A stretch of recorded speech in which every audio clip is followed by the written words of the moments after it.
बुलढाणा जिल्ह्यात पुन्हा मुसळधार पावसाला सुरुवात. नदी नाल्यांना पूर येऊन पुन्हा नुकसान होण्याची शक्यता. प्रशासन अलर्ट मोडवर. बुलढाणा जिल्ह्यात आतापर्यंत 3 वेळा ढगफुटी सदृश पाऊस झाल्याने शेतकऱ्यांचं अतोनात नुकसान झालंय.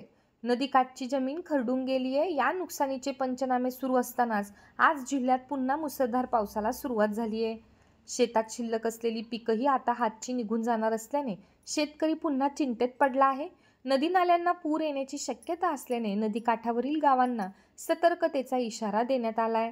पूर परिस्थितीवर मात करण्यासाठी प्रशासन अलर्ट मोडवर असल्याचं पाहायला मिळतंय. जिल्ह्यात आतापर्यंत 2,93,390 शेतकऱ्यांचं 3 लाख हेक्टरपेक्षा अधिक नुकसान झाल्याची नोंद करण्यात आली आहे. अजूनही पंचनामे सुरू असून नुकसानीचे क्षेत्रफळ वाढले.